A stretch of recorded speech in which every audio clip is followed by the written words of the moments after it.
Hello friends, मैं हूं उबैद और आप देख रहे हैं भिवंडी टाइम्स। इस वक्त मैं मौजूद हूं प्रांत ऑफिस में। जब से तोड़क कार्रवाई शुरू हुई है कल्याण नाके से लेकर अंजुर फाटे तक, तब से आप देख रहे होंगे कि भिवंडी शहर की जो राजनीति है वो अलग अलग तरीके से अपने अपने हिसाब से स्टेटमेंट दे रहे हैं, अपने अपने हिसाब से काम कर रहे हैं कि हम उनको मुआवजा दिलाएंगे, हम उनको मुआवजा दिलाएंगे, जो बेघर हुए हैं उनको नहीं होना चाहिए, ये गलत हुआ, वो सही हुआ। इस तरीके की बहुत सी बातें आप लोग अलग अलग मीडिया के ज़रिए और अलग अलग राजनीति पार्टियों के ज़रिए, अलग अलग पॉलिटिशियन के ज़रिए आप लोग देख रहे होंगे।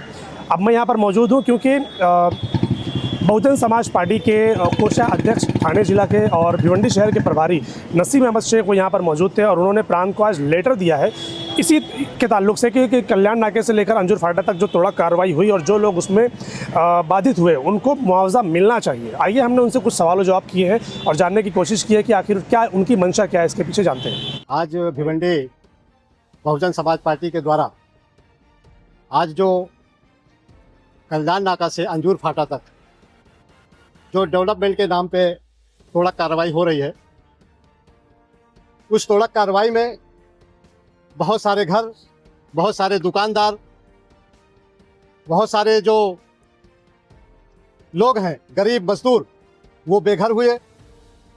तत्काल ये तोड़क कार्रवाई की गई, उनको कंपनसेशन की कोई बात नहीं की गई। उसमें एजुकेशन बच्चे पढ़ते हैं। तो मेरा ये मानना है कि माननीय मुख्यमंत्री जी को हमने ये पत्र प्रांत अधिकारी साहब के माध्यम से आज दिया है। तो मैं ये समझता हूँ कि जिन लोगों का गरीब मजदूर जो 100 साल से 50 साल से या जो लीगल बेसिस पे रह रहे हैं या जो इलीगल बेसिस पे भी रह रहे हैं 100 साल 50 साल से, जो टैक्स ले रही है महानगर पालिका, तो उनको कंपनसेशन देना चाहिए। क्यों आज मैंने लेखी तकरार दाखिल किया है क्योंकि भिवंडी शहर के कुछ नेताओं ने वो खाली मीडिया चैनल पे या स्टेज के ऊपर बोलते तो हैं लेकिन कोई लेखी तकरार दिया नहीं है। आज हम मैं समझता हूँ मैं पहली बार इन गरीब मजदूर मजलूम लोगों के लिए न्याय दिलाने के लिए मैंने आज ये प्रांत अधिकारी माध्यम से माननीय मुख्यमंत्री साहब को पत्र लिखा है और मैं मांगनी बहुजन समाज पार्टी की तरफ से कर रहा हूँ कि इनको जिनको घर तोड़ा गया, जो बच्चे बेघर हुए, जिनके एजुकेशन का मामला है, उनको पुनर्वसन के लिए जैसे पो गांव में माननीय वाहिद साहब ने कहा था कि हम राजीव गांधी आवास योजना बना करके दे रहे हैं, तो मेरा ऐसा मानना है कि ऐसे लोगों को जो बेघर हुए हैं उनको पुनर्वसन करने के लिए उनको जगह दी जाए और जो लोग जगह नहीं उसमें रहना चाहते हैं उनको मुआवजा दिया जाए, मुआवजा दिया जाए। क्यों? क्योंकि वो गरीब मजदूर हैं, 50-100 साल से रह रहे हैं, आप टैक्स ले रहे हो, आप अचानक तोड़ दिए। क्योंकि आप इस शहर के कमिश्नर हो और कमिश्नर जो होता है वो शहर का मालिक होता है। किसी को बेघर करना ये अन्याय है। कमिश्नर साहब से मुलाकात हुई आपकी, उनसे कोई बात हुई इस ताल्लुक से? नहीं, कमिश्नर साहब तो मुलाकात कर ही नहीं रहे हैं और वो कमिश्नर साहब तो जो आदमी अन्याय करेगा और उसको न्याय मांगने के लिए उसके पास जाएंगे तो और नेताओं के जैसा हमें भी हिल्ला हवाली बताएंगे। इसलिए मैंने प्रांत अधिकारी के माध्यम से मैंने पत्र लिखा है। साहब से मिले आप इसके ताल्लुक से? मैं एक कोशिश में है कि लोगों को मुआवजा मिले। देखिए, मेरी बहुजन समाज पार्टी एक राष्ट्रीय पार्टी है। डॉक्टर बाबा साहब ने संविधान लिखा है इस देश का, 1949 में औपचारिक उसकी वो हुई, लेकिन 1950 में लागू हुआ। इस देश में न्याय कैसे मिले वो बहुजन समाज पार्टी अच्छा तरीके से न्याय दिलाने का काम करती है। जैसे उदाहरण के तौर पे कि उत्तर प्रदेश के अंदर बहन मायावती ने किसी को बेघर नहीं किया। आज शहर की, भिवंडी शहर की ये हालात है। आप तो ये कल्याण रोड से अंजुर फाटा का देख रहे हैं, लेकिन MMRDA के माध्यम से मैं आपको ले चलता हूँ, आपके मीडिया के माध्यम से, धामन का नाका से बोबरे चौक से लेकर ढांगे हॉस्पिटल से लेकर के झंडा नाका और इधर मंडई से लेकर ये दिघे चौक क्वार्टर गेट तक लेके चलता हूँ। जो MMRDA ने जो करारनामा यशराज कंपनी को ठेका पे दिया गया है वो क्या ठीक से बना रही है? नहीं बना रही है, क्योंकि जो थिकनेस होनी चाहिए वो नहीं है।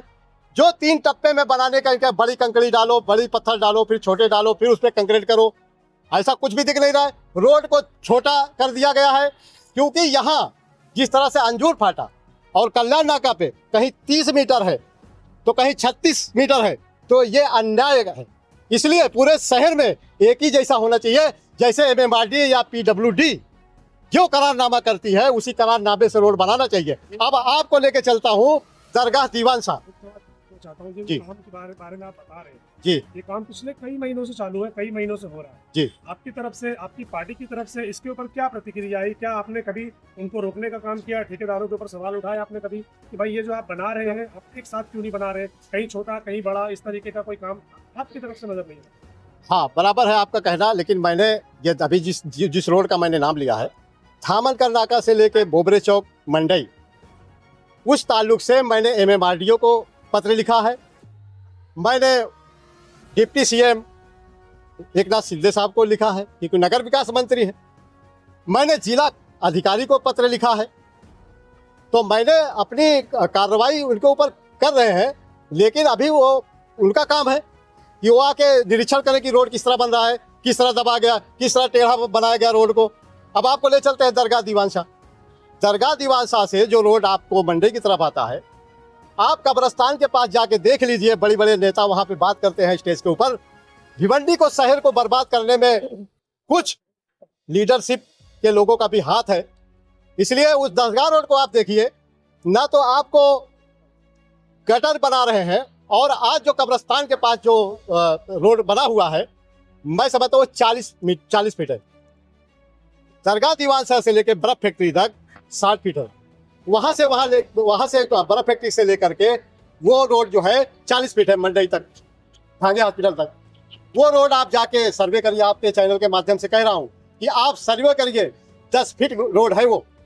आम्ही आज प्रांत कार्यालयामध्ये जो निवेदन देण्यासाठी आलो होतो, भिवंडी महानगरपालिकेच्या हद्दीमध्ये असलेले कल्याण रोड ते अंजूर फाटा इथे जो बांधकाम तोडण्यात आलेलं आहे, काहीकांचे गाले तोडण्यात आले, काहीकांचे घर तोडण्यात आले, काही बेघर झालेले लोक आहेत, यांना कुठल्याही प्रकारची राहण्याची सुविधा किंवा महानगरपालिकेतर्फे अशी कुठली नोटीस का आम्ही तुम्हाला एवढ्या दिवसामध्ये खाली केल्यानंतर तुम्हाला राहण्यासाठी आम्ही अशी सुविधा देतो, परंतु अशा प्रकारे कुठल्याही प्रकारची नोटीस न देता त्यांना सर्वांना बेघर करण्यात आलेलं आहे।